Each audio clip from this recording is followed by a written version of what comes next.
Blake Mohseni was introduced to me by Mark Ainley a couple months ago, and immediately liked the guy, right? Just, you'll see, comes across very genuine, very curious, really, really intelligent. But in getting to know him and then listening to him on PropertyManagement.com's Unfiltered podcast, I realized he's a frame breaker. He is developing a new style of acquiring property management companies where he's not calling it a roll-up. It's a federation of property management companies, a completely different way of doing it, which I don't think would have been possible on the last round.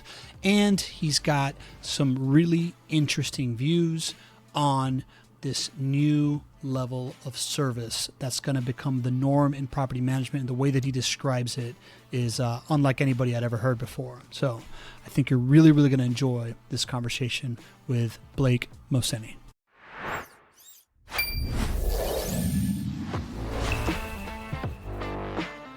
Welcome to the Property Management Frame Breakers podcast.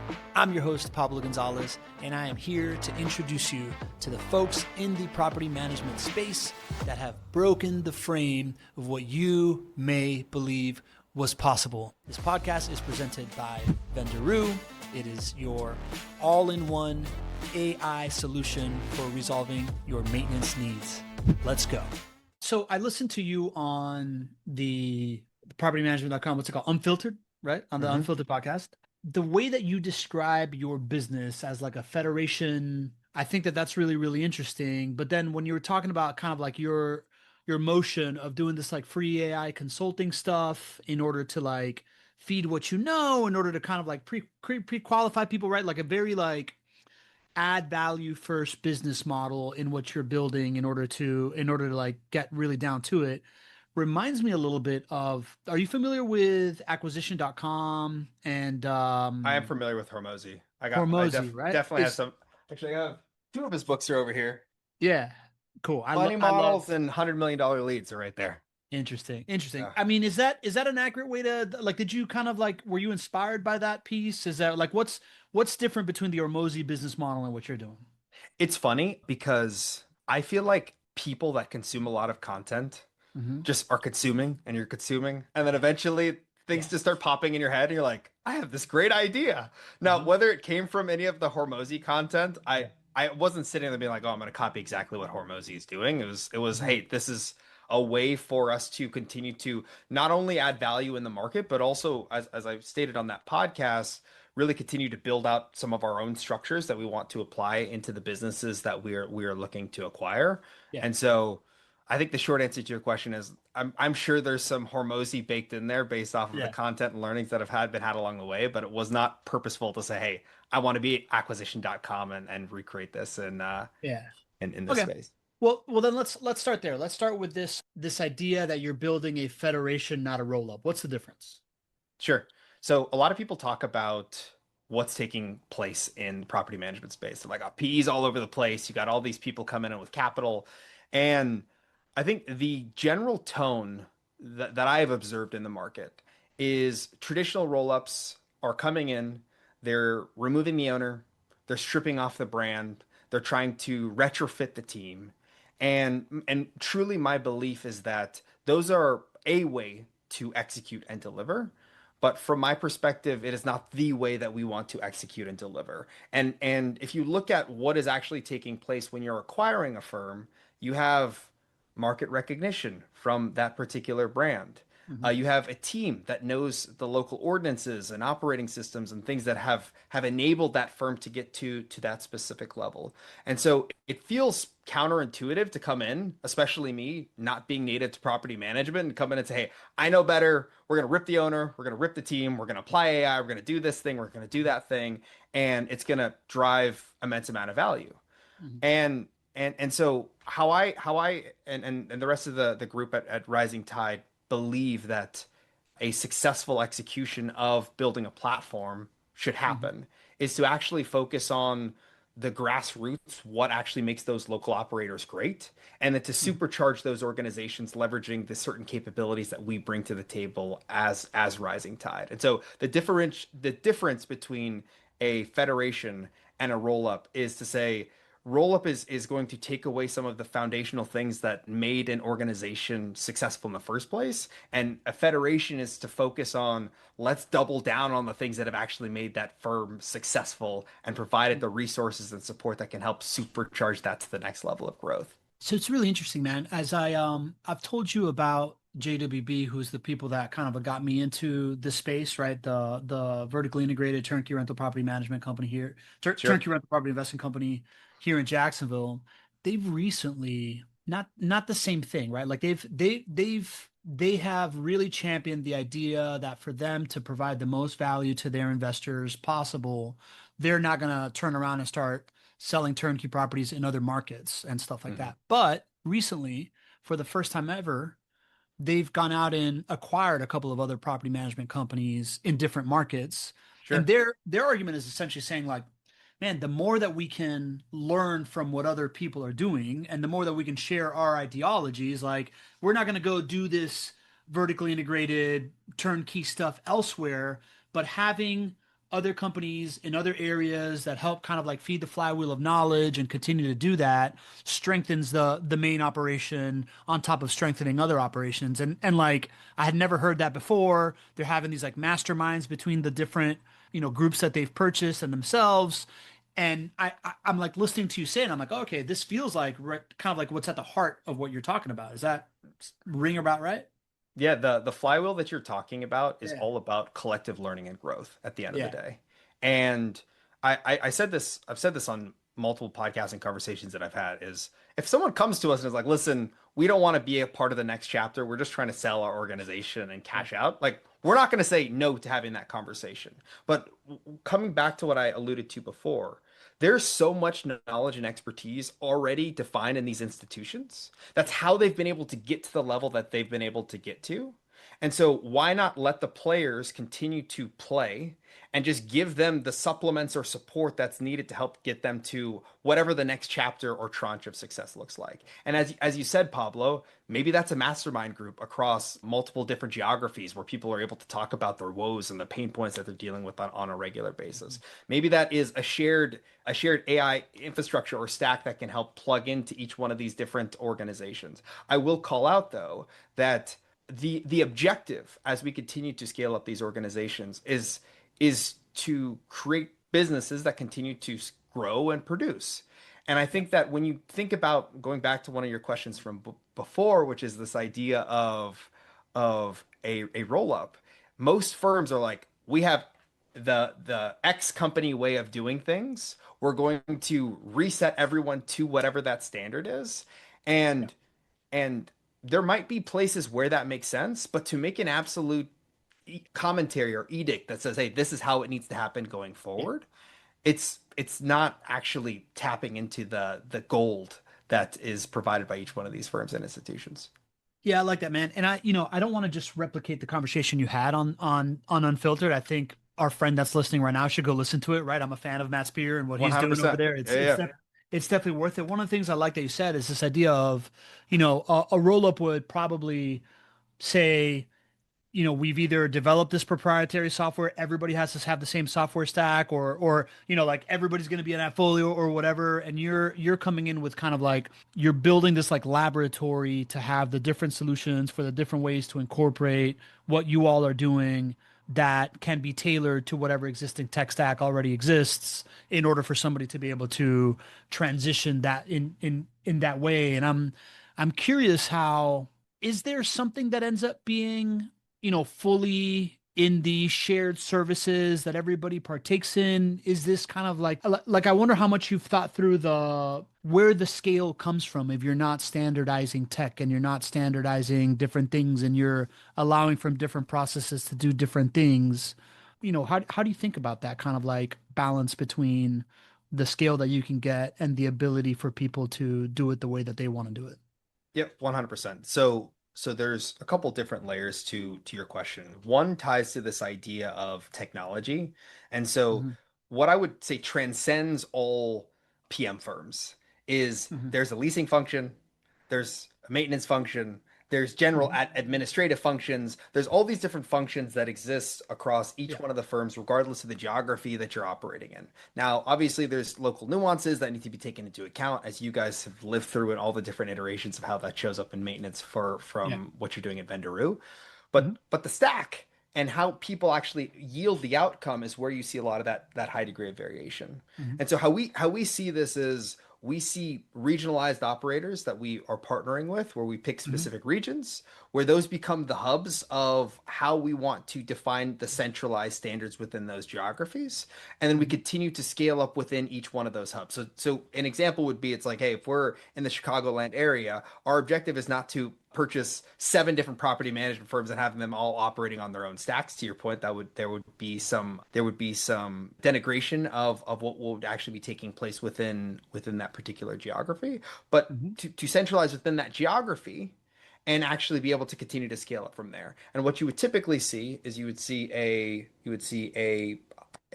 large scale platform that we would acquire in a specific Mhm. geography, and then you would have subsequent smaller firms or books of Mhm. business that would be acquired into those larger scale platforms, which those smaller books of business would standardize to that centralized hub and spoke model. And so that's where you start to get some of the standardized structure at scale, is to Mhm. say, hey, we're not trying to say what's being done in Chicago comparatively to Milwaukee or any other cities is going to be a one for one, but there Mhm. can be hubs in each one of those cities where we centralize around and build around that localized infrastructure. That explains some things. All right. So tell me, when we started talking about doing this podcast, right? The text I sent you was like, hey, man, I like to think of my podcast as reverse engineer a headline of like what someone's going to be interested in learning about. And you hit me back with the next chapter of service for property management. What did you mean by that? I think there's been an immense amount of great work from many firms that have delivered service at a very high level in the property management space. And I think that there have been a number of other firms that maybe have been in the balance and trying to figure it out, depending on the geography and some of the other local areas that you're operating in. And the analogy that I continue to come back to, Mhm. and I honestly don't remember if I've shared this on the propertymanagement.com podcast or in other conversations that I've had with people, but is Amazon. I think Amazon is a perfect example of this, Mhm. which is if you go back 20 years ago, 2-day shipping didn't exist. That is a standard of service. Yeah. And so they came in and defined the next chapter of and standard of what service could look like in the delivery and e-commerce space, or maybe the consumer space, one could say. And every like the tide had to rise to that level of execution to continue to keep up.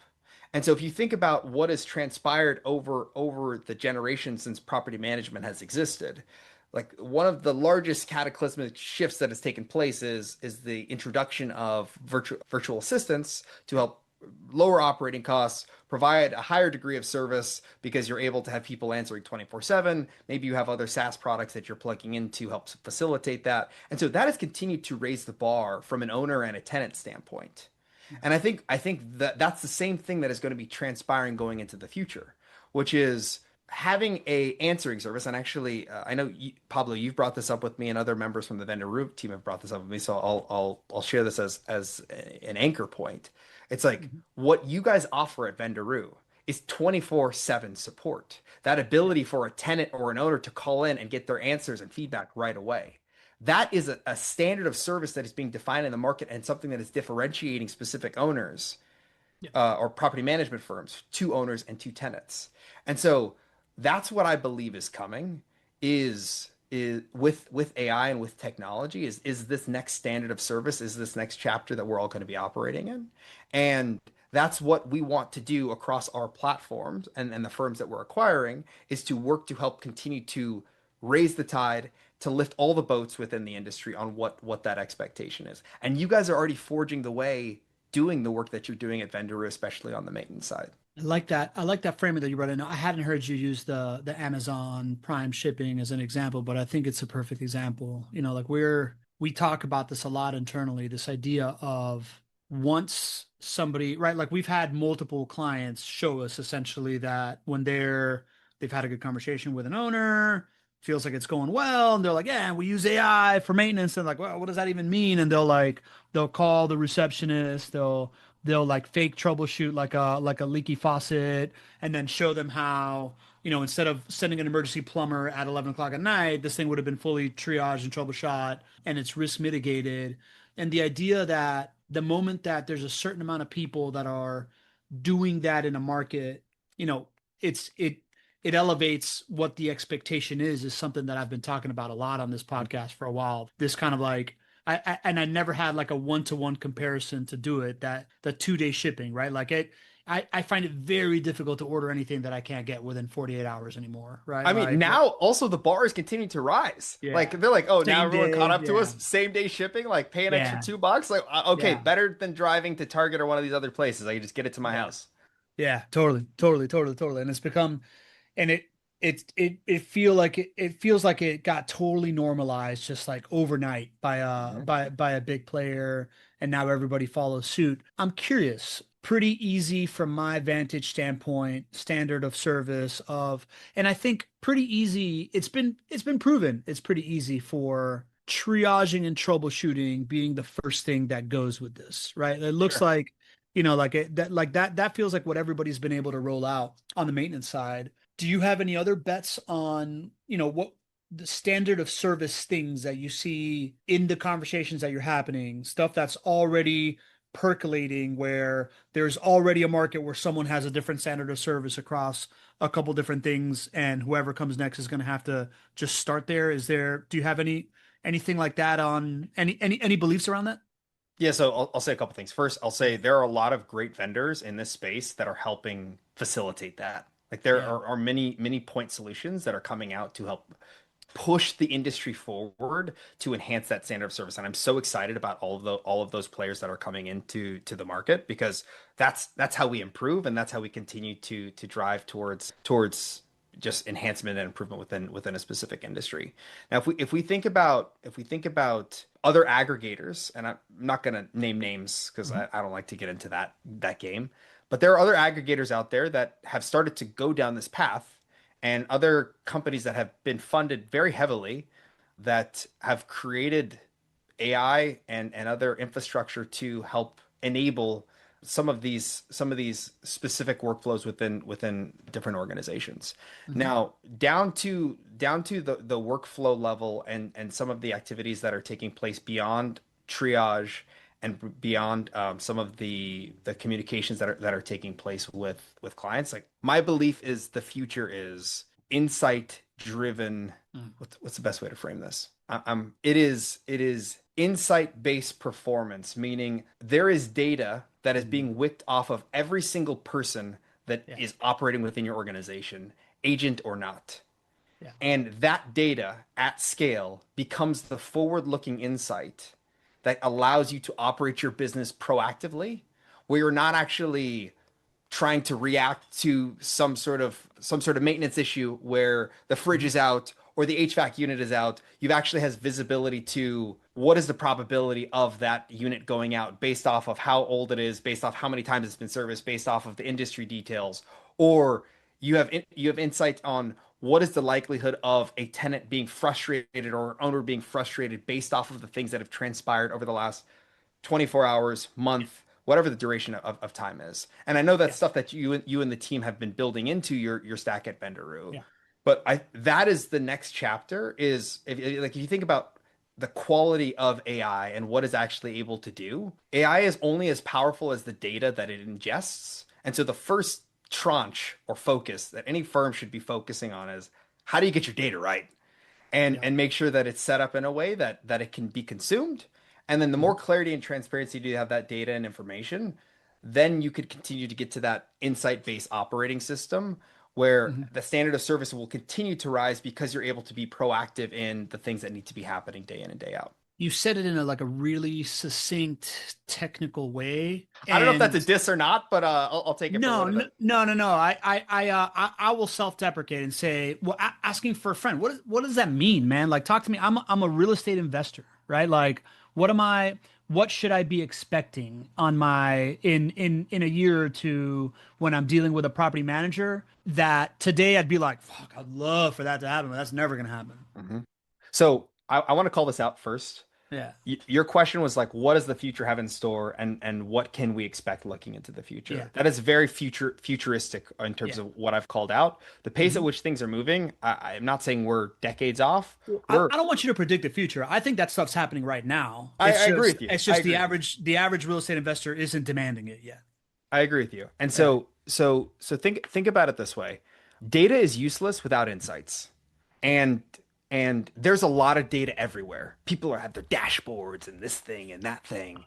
But if you don't know how to read the dashboards and how to draw insights and action out of the information that you're ingesting, it doesn't matter. You could read 100 books, but if you actually don't know how to apply those books or the things that you're learning in any type of scenario, it's a waste of energy. And so in its most simplistic terms, it's I believe that our operating systems in the future will be able to provide us insight and information based off the data that already exists proactively. And that proactive insight will allow us to operate better because we're not guessing anymore. Yeah.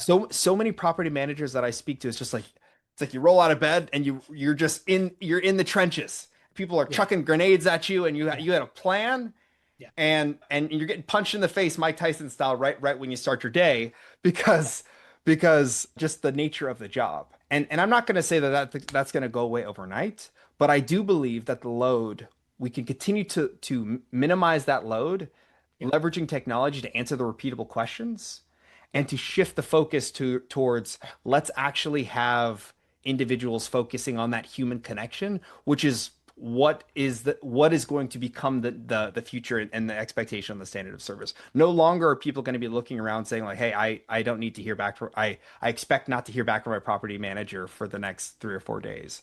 It's I have the time and headspace to actually reach out and follow up because the load has been reduced by some of these Yeah. systems and structures. Yeah. Yeah, man. I listen, I would on a very human level as a rental property investor myself, the stuff that I find myself demanding these days is or let me I'll just start where the pain comes from, right? I just went through two turns that I have five doors and two of them went through turns. Oh, that's Both of them painful. have been occupied for 7 years plus. So Ooh. really fortunate.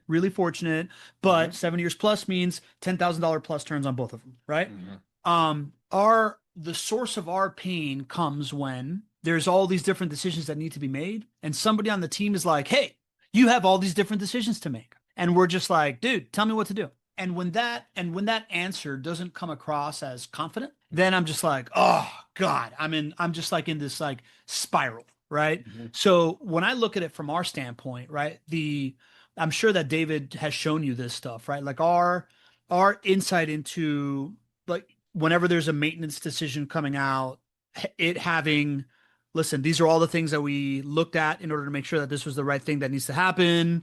This is what other people are paying in the market right Sure. now. Like, how many of these procedures are being done around you, right? Like, how normal is this? And like, this is the past performance of your property, right? That's like stage one of the stuff that we're enabling. But I think the future state is really the idea of, hey, we recommend that you paint the walls, you do this kind of flooring, you do this much. You don't have to do that because that's not actually going to drive higher rents. And then when we go to price the rent, like if you want to go at this rent level, this is your chance of actually nailing a 1 year lease or a 2 year lease or a 3 year lease. If you're going at this level, like those like predictive analytics where somebody can really stand by it and say, hey, just cut the check because you feel really, really good about, like this is the right decision to be made based on these percentages and based on our experience. To me, Hmm.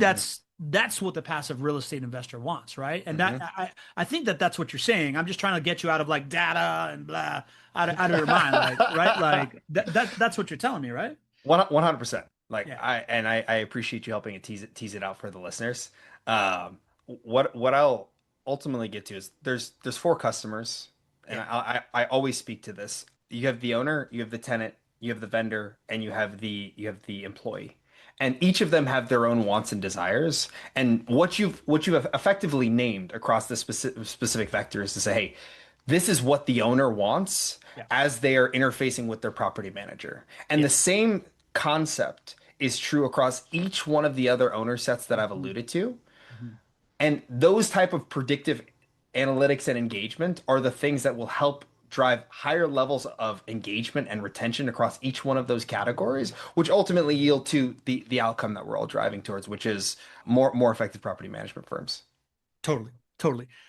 Here's another thing that I want to test with you. I've written about this. I wrote this like a year and a half ago. I wrote this like piece called like the big data myth, right? I'm like trying to category design, languaging, and blah, blah, blah.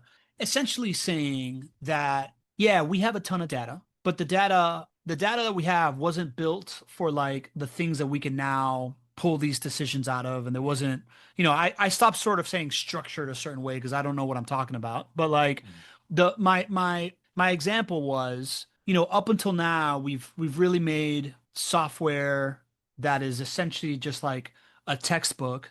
And now we're actually going to have like agents taking decisions and giving us like the actual decision to make.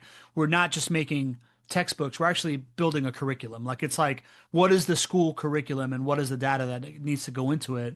Sure. I felt like that was something that wasn't a popular thing to say, right? Like obviously the incumbents are just like, no, we have the data, so we're going to be the ones that do it, which history has proven is wrong. And I Mhm. feel like you're saying something similar to that. This idea that like everybody has data, but it's not structured in the way to actually drive these things. And that's kind of like one of the value props of like you knowing how to do that and building an organization around it. Am I putting words in your mouth? How close to truth there am I there? So across any organization that you operate in, like let's Yeah. just focus within a PM firm. Hmm. You have a PMS system. Yeah. Typically, depending on the different workflows that you're managing, you have potentially a maintenance system. Maybe you have a Vendoroo that's supporting some of the activities that are in and out. Maybe on the front end, you have some sort of leasing system that is also plugged in as well. And so you have all these different systems that are plugged in across the whole of the organization. And then you overlay humans on top of that as well. And those humans are responsible for going into all these different systems and trying to plug in and try to extract information. And then they have knowledge in their head and they're trying to essentially move the ball forward in terms of all the activities that are taking place. And so going back to your specific question, everyone has defined their mechanism or their own localized operating system to deliver value to whoever the customer set is. And all AI is doing is unlocking that system Hmm. to remove some of the what's the best analogy? You have bricks and you have mortar to Yeah. re, to shift some of the mortar from that being humans being required to put all those bricks together to Hmm. AI being the mortar that actually helps build the building going forward. And the value associated to that is you don't need to retrain a person on something over and over again if they decide to leave. Those people aren't getting sick over and over again. And so going back to your specific question, what I would ultimately want the listeners to leave with is I believe that the outcome that we're all driving towards is how do we make our operating systems better? And some people have defined that via EOS and other defined operating systems within an organization. All AI is trying to do, or is should be looked at doing, is Hmm. providing another tool or operating structure that can be utilized to help move the ball forward within an organization from a value perspective. Yes. And the data comes from where? Like when you're saying that people have the data in their business, right? Like we've been able to essentially use an agent to go into like people's PMS to then, back out what their actual, like you have these SOPs over here, but this is what you're actually doing, Let right? me let me Like, let me jump in. So yeah. so so the data is the software stack that the Uh-huh. organization's using Yeah. and the personnel operating systems to operate within that software stack. Got Like it. that's ultimately what I'm trying to say and really what we should just cut to as part of the voiceover is just like this idea that the people in your organization are doing things within your tech Yeah. to deliver value to the customer, which is support from the owner side, support from the test side, etc. And Mhm. so to do that, we need to understand what the workflows are and how they're being executed. And so Mhm. once you have clarity on what those workflows are, and I'm not talking about the stale, crusty SOPs like you were just talking about, it's like, how are people actually doing the work today? Yeah. Yeah, when And they're getting punched in the mouth by Mike Tyson. exactly. How they're actually doing the work today, let's understand that. Maybe they're getting text over the phone. Maybe they're getting messaged on Facebook Messenger, whatever the channels are. Let's define that because that's the data and information that you need clarity on. Whether you define that through a workflow, whether you define that through a working session, whether you get just someone doing a verbal dictation of what their days look like day in and day out, that gives you their operating structure. And then that leads you to the point to say, hey, this is where all the data and the information lives. Is there a way or an opportunity to plug in technology that can actually ingest that information and then generate an output on the back end of it? Yeah, it's bridging the gap between the what and the why, right? It's kind of like we already have the what. We got to fill in the gaps with the why the decision was being made or what, like why that what happened. And that's like that's the mortar that is essentially right now the human layer that we can then build AI into and then get the human layer to go do something else kind of thing, right? Correct. Yeah. I want to ask the question from your perspective. I Yeah. mean, what your team is doing at Vendoroo is, and I've said it on multiple occasions, like it's spectacular. I've been really impressed with what you guys are building. And so I'm interested on what your view is, because you're effectively doing what I'm talking about when it comes to data, data, and maintenance within that particular section of the business. Yeah, specifically what interview do you want to see? What do you want to know about? I'd love to hear how your team thinks about data within organizations, how you extract that data and information and actually are able to set it up in a way where you're able to drive that additional value via your technology. Yeah, I think the thing that we've always known, or at least David Norman has always known, right? Like he's the secret sauce behind all of this stuff, right? Yeah. Is that it's the part that's in your head that's the hardest to extract that you don't know that you had to say, like in order to fill in the gaps, right? Like it's really, really easy for me to like, I don't know about you, man, but when my wife and I have a weekly family meeting and we go over like how well we're communicating and doing these kinds of things and whatever, and I am blown away by how often we both wholeheartedly believe that we very clearly communicated someone to the other, and the other person heard a completely different thing, and we have very different understandings of it. Sure. Right. So that delta, capturing that delta of like, hey, this is how we're supposed to act. This is what I told you. And yet this is what came out. What happened there Mhm. is the magic sauce to for that mortar that you're talking about.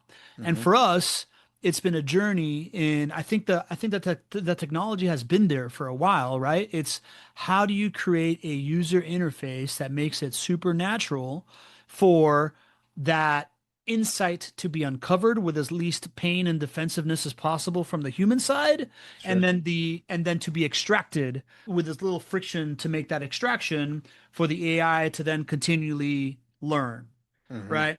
That to me, I think that is what boils. If I've never thought of it that way, but that's really at the essence. Like that's the atomic unit of I think what the problem that Vendor has solved for. I think AI has Mhm. done all this stuff. It's reducing that friction that happens in like the emotions of we didn't get this right and now we got to figure out why, and then the teaching of the knowledge I think is and making that as human as possible, right? Like going Mhm. from how much of this do you really want to just go tell another person because you want to be walked off the ledge in order to do it, versus how much of this can you just voice note it to an AI in a way that the AI will understand it, kind of thing. And figuring out that middle ground of it has been kind of like the path of success for driving outcomes to our clients. So I would Mhm. say that's the POV for what you asked. Is that what you're asking? No, that's exactly what I'm asking. And I Yeah. love the framing on it's all about how people interface with the system at the end of the Yeah. day. Like, and it goes back to some of the words that I used earlier on in the pod, which I appreciate the push there, right? Yeah. It's if it's hard to consume, if it's Hmm. hard to make the connection, the moment friction is introduced for people Yeah. that are running at 110 miles per hour and their Hmm. RPMs are In a flying storm. in a storm, Yeah. like it's just like I don't have time for this. Like I'm not Yeah. I'm not I'm not focusing on this thing. Yeah. And so I think that's a really good call out in terms of the user experience internally into the organization on how people are leaning in. Yeah, and I just think it's also the value that AI brings, right? We talk about AI being this like super non-judgmental mirror that will, it's non-judgmental in the sense that it's going to tell you if you're messing up, Hmm. like as kindly as you want.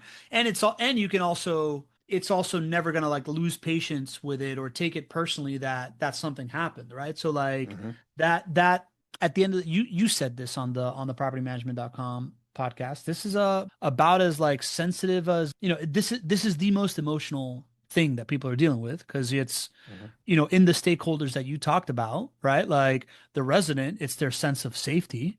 Hmm. The owner, it's always going to be a big chunk of, like whatever they own. Like there is no like small chunk of a, like a residence. It costs more money than the average stock for sure, Yeah. right? Like vendors, your vendors that work with property managers, like they've really dedicated themselves to like landing this property manager, and that's like a big source of their business, right? So it's always going to be like super emotional. So it's like, how can you remove the emotion as much as in the most constructive way possible for the system to continue to learn why you did the thing that you did that didn't turn out the way that you wanted it, Hmm. right? Yeah. One other like follow up to that Yeah. is I think the hardest thing that people don't account for Mhm. is the change management that needs to take place when it comes to Yeah. AI adoption and integration. Actually, when you were up in Chicago, we spent some time talking about this with the broader group. Yeah. By the way, Pablo and team at Vendoroo throw spectacular dinners. So if you guys ever get an opportunity or invited in whatever geography you're in, I recommend anybody that's listening to go check it out. It's a really good time. I Uh, appreciate that. yeah, 100%. That being said, one of the things we spent time talking about, and I think it's good for the listeners also to get some perspective on this, is this Yeah. idea of change management. And I'd Yeah. love to hear how you guys are helping organizations navigate through that because I think it's just so apt for successful adoption. Yeah, well, I appreciate that, man. We've realized that change management is another word for fear management, right? Like, Mm, no, there is there is no change that isn't scary in the yeah. world of property management. And the idea that you can make like a self-serve motion of it is severely capped by people's, kind of like comfort with the edge of the precipice. And usually with that, to get a little bit closer to it and to be able to go through that, you need somebody to just kind of like put your arm around you and say, "It's all right, man. We've been here before. Like let's walk this thing together." So, for us, we've realized that to get past the really low hanging fruit of AI, it requires a significant investment in human capital that can provide that thing that AI can't do, which is make you feel safe in a way that only another human can, right? So Mm, that's been a big insight for us. What about you, man? You are someone that has implemented change management your whole career, right? hmm. Like this is just the latest version of that. What Hmm. are there universal truths that you think you're bringing to property management around change management that they don't already know, or is it an experience thing, or like what are you confronting when it comes to change management? So we talked about this earlier on in the conversation in terms of like inspiration on certain things, Yeah. whether books or context. And what I'll generally say is there are immutable truths that exist across just change management hierarchy. Like I'm not going to sit here and be like, I've invented this structure that is it. Like if you go Google change management, anybody that's listening, you will get some of the basic foundational things that you need to be considered as you're going through it.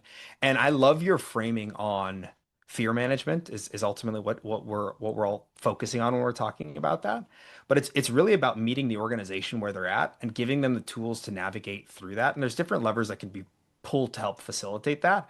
But it just comes back to trust, man. Like at the end of the day, if you just boil this down to a human interaction, if someone is in fear, the thing that helps pull them out of fear is being supported by someone that they trust.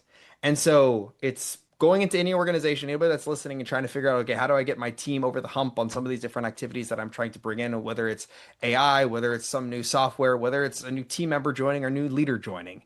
It's the trust has to be established from day one, Mhm. and you have to have a high say-do ratio. It's Yeah. just what you say has to be delivered and you have to Mhm. continue to follow through. And if you're going to fall short, be as authentic as possible in terms of what's showing up and what the constraints are. Mhm. And typically people will meet you where they're at. And so like I said, I'm not going to go through a masterclass on what change management it is and how to actually facilitate it. But if anybody leaves from this call with that idea of, as I'm introducing something, having the conversation with the group and saying, hey, I know AI is scary. I want you to know I'm not introducing this to remove your jobs. Like, we're going to figure this out together, and it's going to make us that much stronger as an organization. The things that you're struggling with day in and day out, where you're getting punched in the face, Mike Tyson style, and we probably need to stop sharing that reference. Like, that is what builds trust, and that is what helps people lean in on Mhm. whatever next chapter that you're trying to build within any company. I love that, man. That really supports what we're seeing, right? Like we're in what we talk about of kind of like the three things that hold people back the most. One of the biggest one is employee sabotage, right? And you can't really blame him for it if No, you are man, saying if you know like it's a everybody's safety thing. hearing AI is taking my job, Yeah. everybody's hearing that. Like if you don't show up and articulate to your team, we're bringing in AI, but here's what's in it for you. Right? Mhm. Like you're going to go from somebody that's just like firefighting to, putting out embers and working on higher level activities. And this is what it looks like and whatever. Then it's totally fair for your employees to have to feel threatened by the whole thing. Right. Like I love how you put that, man. That's great. Mhm. It makes me think of something else that we talk about that you kind of like reference on the Unfiltered podcast. Tell me about why you are focused on the growth agent, not on the cut cost part of it. Like tell me about why you're thinking through that strat. Background is you talked about on the Unfiltered podcast that you're not looking to come in there and make money by cutting costs. You're looking there to basically lubricate the wheels for growth, right? Like encourage growth levers. Talk to me about the thinking behind that. Yeah, before I answer that question, I just got to give you a shout, man. I appreciate you listening to the pod so intently because you pulled out some nuggets that you're referencing on this conversation. I love it. So how I see this at the end of the day is firms only have so far that they can cut within any organization. And unless we're focused on building property management firms that are 1,000 doors per one employee or 10,000 doors per one employee, which I don't condone because everything that I've shared, whether it's on Unfiltered podcast or other conversations that I've had or shared with people, is human connection is still the currency. And until we get to a point where human connection is not the currency, you need humans within an organization to help facilitate human connection. And so if that's the precipice of what we're building on, like then the shift goes from why are we focusing on trying to cut costs and get rid of all these people to let's actually focus on growing the organization. And it comes back to our commentary from earlier on in today's conversation. If the standard of service is shifting and we can provide a better service within the market, the likelihood of us being able to retain more doors, bring on new customers, and continue to grow grows substantially. And so that's where the alpha is. And someone actually called me out in a meeting last week. He said, "What the hell does alpha mean, and why do you always say it?" So for the listeners, alpha is just like value creation or opportunity. And so that's where the opportunity is. And so Alpha's like investor broski talk for your edge. yeah, thank you, It's your Pablo. Thank you, edge. It's your Pablo. advantage. And Yeah, and yeah. I'm not a bro. Anybody that's listening, I just want you to know that. I know you're not. I know you're not. Totally. And so that being said, it really comes back to there's I'm not saying cutting costs is not a business strategy. People can do that. And whether that works for them or not, it's left for them to decide. But like let's go back to another Amazon example. It's like how long was Amazon showing a lack of profitability as it was just continuing to focus on more warehouses, more warehouses, more warehouses because we know that that is going to facilitate the standard of service that we're driving towards. Mm. And so it's the same concept here. It's the top line and the opportunity will continue to expand as long as we focus on that standard of service, which is the outcome we should all be driving towards. Yeah. Man, why it stuck out to me because I've said this multiple times now in my little roadshow of speaking, and it feels basic when I bring up the slide, and then when I reflect on it, I'm like, I don't hear anybody else saying this. And Mhm. it's the idea that there's three things. There's three paths here. Insert AI, and there's three doors, right? And they're not all mutually exclusive doors. Door number one, cut cost, cut labor, right? Like reduce, downsize people, like all that stuff. And it feels like 95% of the noise coming from AI is about that, right? Hmm. Then there's door number two. Everything that you are doing now, you will be able to do better, right? Like Hmm. increased capacity, increased quality, right? Like Hmm. give people the insights when they're about to go make the decision or not, when they're talking to a client, know all the, like have everything ready to go for people. And then there's door number three, which is the ability to do completely different work, right? Like the fact that we are now, because you can do, you don't need as many people for as many doors, because you now have increased capacity and increased quality. Now you can reach this other level that was never reachable, right? Like this, like proactively managing resident sentiment, becoming a hospitality company, upping the level of service all the way across, right? Like, I never hear people talking about that. And when I heard you saying, yeah, because AI, what it does is it's going to increase, like capacity and outcomes that you can create. Like you're the first guy that I hear, like really articulate that. And that to me makes the most sense when you're trying to do a value add acquisition thing that you're rolling out, man. And I just wonder where the insight came from. I would say I'm a student of history, and I for the listeners, you guys might want to fast forward over the next whatever duration of time that I'm riffing on this. So I'm gonna call it out ahead of time Okay, good. because I love history. Yeah. And what I would characterize for the group is if you look across every single technological revolution, what it has done is it continued to create capacity. And the thing that like the gut reaction for anybody when new technology is created is, oh my God, what's going to happen to me? Like the stability that I've been used to, how I've generated income, like is potentially at risk.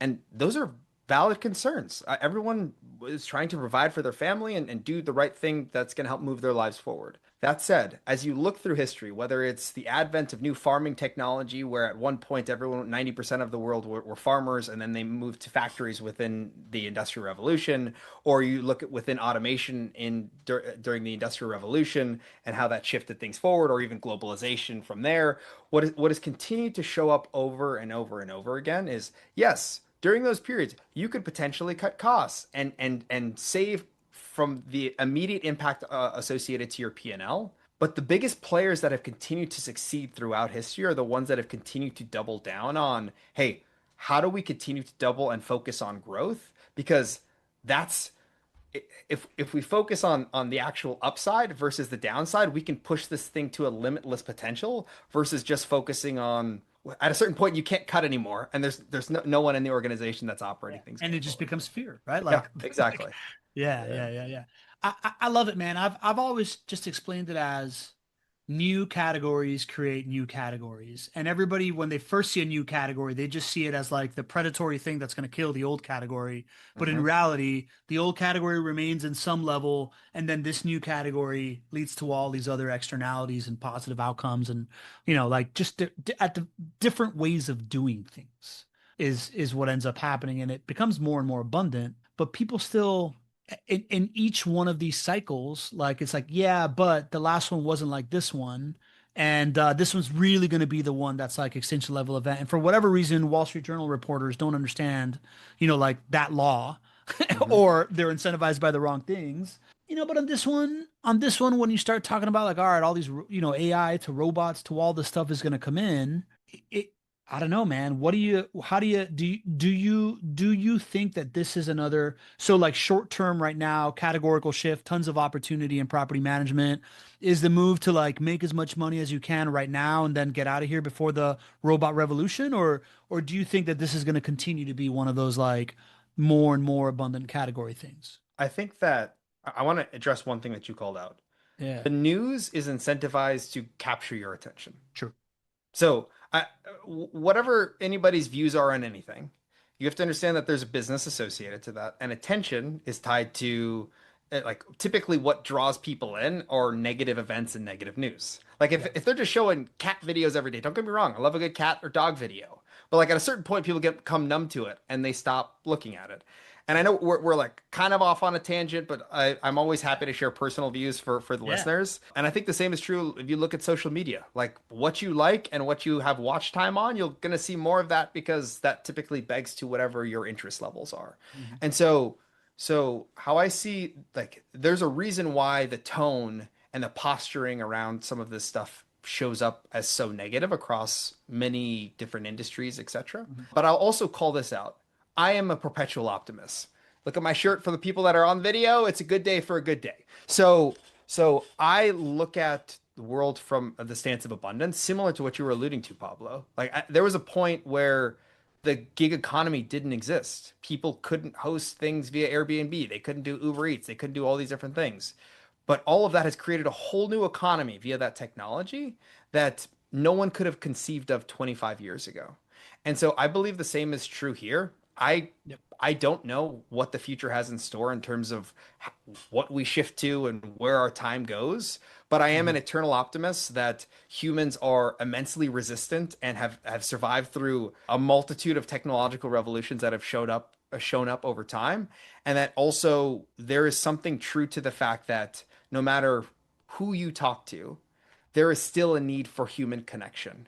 And if that is the currency, and that will always need to be there, Yeah. there's always going to need for that someone interfacing in some form or fashion. Yeah, totally agree, man. I like that. How are you doing on time? Are we good on No, time? I'm good to keep rolling. I'm really curious as you're building this, as you're build, you're building an acquisition engine, like an innovative acquisition engine by doing these kind of like procedural AI technology consulting companies for property management companies, bringing on a cohort, scarcity. You're only going to take five from, somebody of your talent. It's free to them, but it allows you to learn some things. Everybody wins. I feel like we are in, is this round three or round two of like property management roll up as like a trend? I definitely know that there was some post the remote teammate property management native kind of like implementation of it of the 2014 to 2020, right? Like there was like a roll up season then, and I get the sense that a lot of these roll ups, you don't hear a lot of winning stories from Hmm. them. Like you hear like yeah, they got this big but, and then there's like a downside to it. Hmm. What do you think are the what do you think are going to be the biggest differences in this in what seems to be a newly invigorated kind of like season of property management companies getting acquired in a way that I assume is going to be different than the last one? What do you think are you're a student of history. I know for sure that you studied this. Like what do you think are the differences of like what happened before to what's going to happen now? So one of the major versions of this took place 2017, 2018 period, and a lot of Yeah. players were very well funded and were operating under a similar thesis, like their own local variation and nuances. Hmm. And I think a lot of them tried to take it on from the stance of typical SaaS, which is like, hey, we're going to go in, we're going to have a massive corporation or headquarters. We're going to build a lot of infrastructure and technology that's all proprietary, and we're going to continue to scale up from there. And some of the biggest changes that have taken place from then to now, and I also want to call out because you use roll up like three or four times. We're not a roll up at Rising Tide. We are a federation for anybody that's Yeah, I tuning just in. mean the season of But like, acquisitions. yeah, Season of but like, acquisition. let's Yeah, call it yeah, season acquisitions. yeah, yeah. That being said, some of the major shifts that have taken place Hmm. are around technology and are around the speed of iteration and the ability to scale that didn't exist before. Meaning AI has made it a lot easier to develop infrastructure than it historically was. Maybe Yep. you needed a engineering team of 100 engineers to be able to recreate all sorts of different workflows. And I know a lot of other firms tried to go after PMS systems and other things along those lines. You don't need the same resources. You don't need to marshal the same resources to facilitate that outcome coming into this next chapter of things. And so I would say this is not a property management specific conversation. This is a service industry level conversation because what you're seeing across most of these, and I'm going to go a little investor talk here, guys. So you guys keep me honest, or Pablo, keep me honest here. Oh, I Uh, will.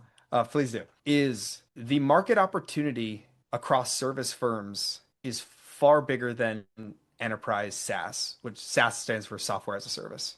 Mhm. And historically, what you've seen across enterprise SaaS is you have high levels of net retention and high margins across most of those businesses.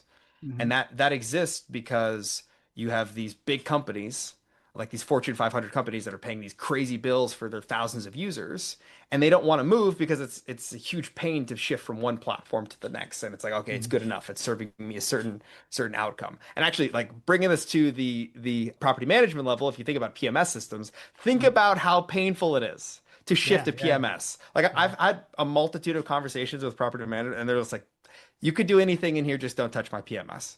yeah, And that's because there's a lot of pain associated to that. yeah. And Right. so the PMS systems of the firms that have instantiated themselves into specific institutions, like they've had a high net level of reoccurring revenue at high margin levels. And now the perspective is shifting to, okay, I'm not going to sit here and say I'm going to sit down and go into one of these AI code generating tools and recreate AppFolio in a weekend. I mean, I'm sure people are trying to do that, but what has shifted is now your ability to actually go into a firm like a property management firm or any other service firm for that matter and Mhm. institute technology that can drive impact and still have that same level of high net retention coupled with an expansion in margins via the top line from our perspective. Yeah. Like that is that is what continues to make these type of industries attractive for anybody that's looking from the outside in, Mhm. and and why I think there's a resurgence at scale continuing to Mhm. show up within some of these different industries. So what Tell I me if I heard got that too technical. no, no, no. I'm just going to repeat what I heard. I'm just going to repeat Yeah. what I heard. What I heard there is the difference in like what's driving the investor appetite is that, or like what has reinvigorated the investor appetite is that in last season of this, there was a opportunity to optimize technology and systems and scale in a way that had a certain pain threshold and a certain benefit ceiling. And in this season, that pain threshold is lower and the benefit season is higher. The benefit ceiling is higher because of the ability for like AI and technologies to be adapted, tailored to specific situations without having to just change from like one, SaaS provider to another SaaS provider kind of thing. Is that essentially that something? That's effectively it. What I would add to it Yeah. is I don't think the outcome has changed Okay. across 2018 to 2026. Like the goal is to continue to build up firms that are able to scale up, provide value, Hmm. raise the standard of service, some of the things we spent time talking about today. I Hmm. think the tools and the mechanisms of achieving that outcome have improved substantially, which which enable like the objective is scale. Like that's ultimately what all these providers are trying to get to. And so it enables scale more realistically because you have technology that is more malleable to the needs of the different firms that you're working within. Yeah. Okay. So that's one thing that's different from last time. If I'm looking at it from the perspective of I'm a property management company owner, what's different for me? Right? Like what should I be expecting that should be a better deal for me this time around than the last season of owners that took that off ramp. And I want to be very clear that I think this is a perfect opportunity for you to differentiate what a federation is versus a roll up Mm. is. So at the end of the day, this is one of the most intimate transactions anybody can make. This is someone's baby. They've been working on it from 5 to 30 years or whatever the number is. So I actually met someone a week and a half ago that was like, I've been doing this for 45 years. And so your life's blood is has been poured into this organization or firm that you've been working on. And I think the most important thing to reflect on in all of this is what are you optimizing for? Because really at the end of the day, it's about you as an individual. And some people don't care. They're just like, I'm just looking for the biggest bag of money. I don't care about my team. I don't care about I'm sorry if I sound like an asshole and to use profanity there, but like some people are just looking for cash. Yeah. And Yeah. if it's cash, they say, call it whatever you want, pay me the Yeah. most thing, and I don't care about what happens to my team or any of the things that are happening. I just am trying to cash out and go and drink some pina coladas on the beach. And who doesn't like a good pina colada? That said, if you have desires for your team to be retained, if you have desires for your brand to be retained, if you have desires to even stay on and continue to build this thing, this is what Rising Tide brings to the table that I believe is so differentiated in the market. And also, if you want to have upside in what we're looking to build with a larger scale platform, you also have an opportunity for that.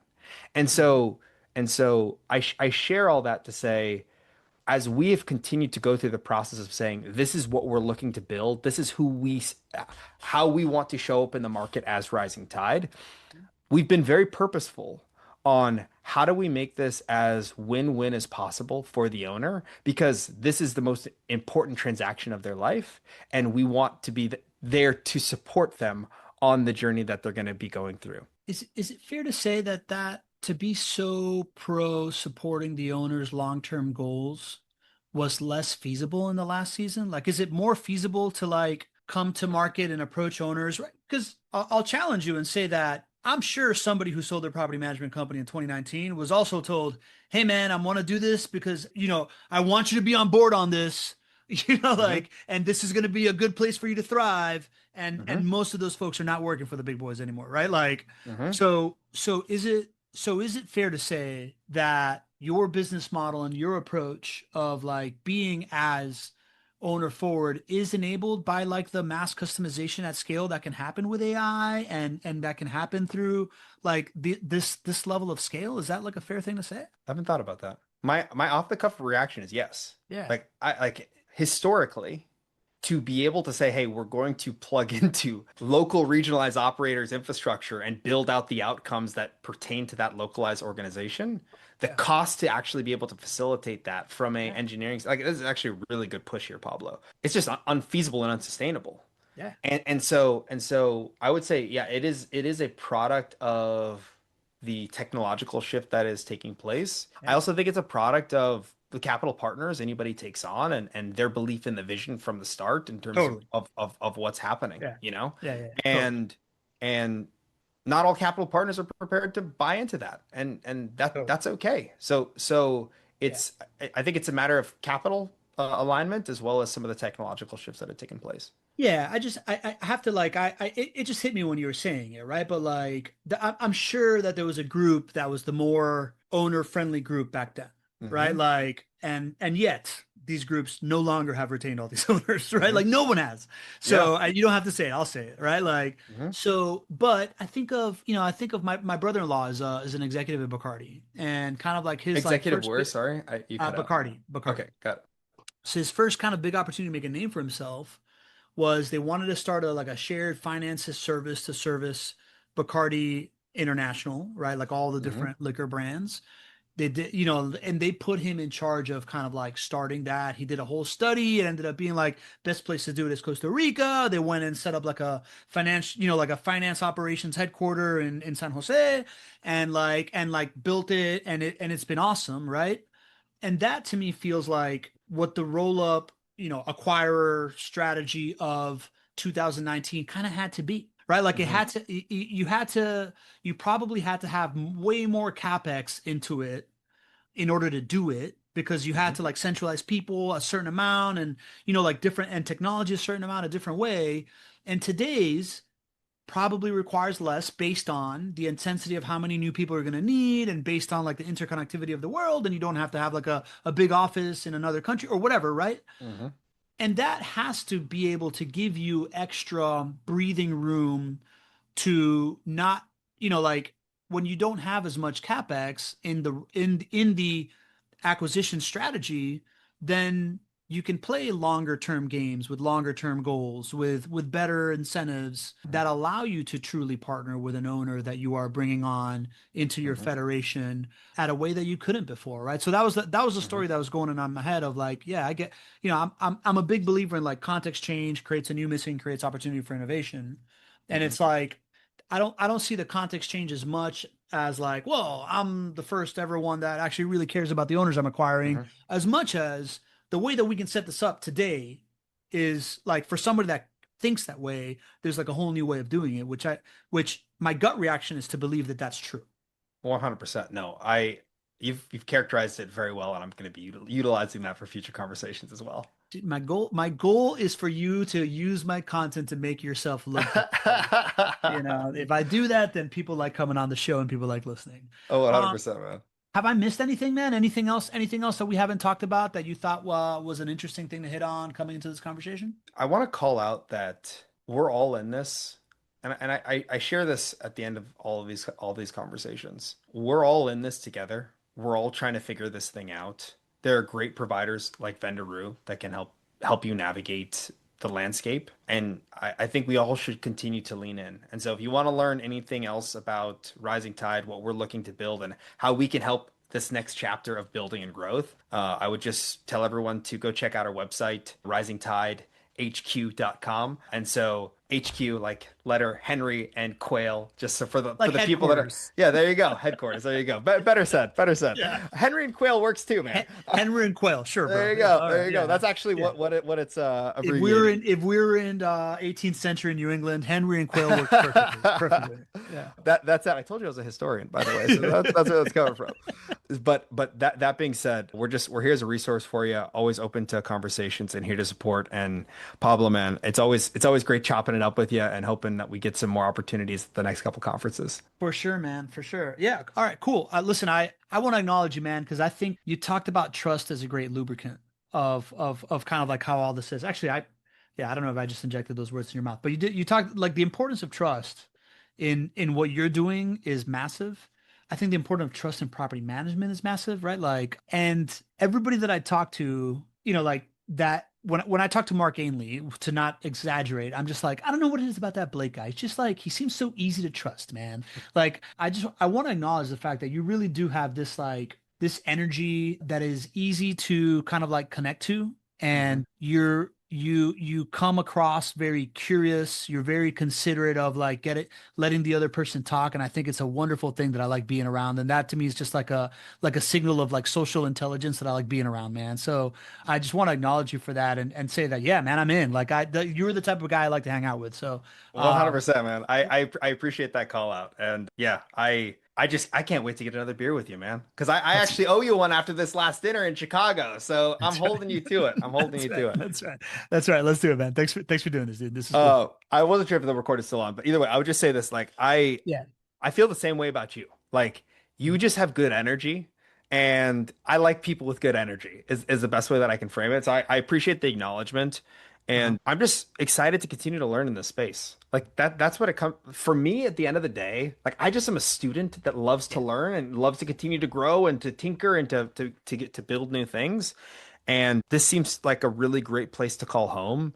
And just from what I've seen you do in the last, you've been in the space, what, for 2 years now? Cheers. Yeah. Yeah. Yeah, 2 years. I feel like you run with the same energy. Like you're just here. You're like, hey, I'm gonna make some connections. I'm gonna learn. I'm gonna have conversations, Yeah. Yeah. and you've built a really great brand for yourself. And Thanks, so, man.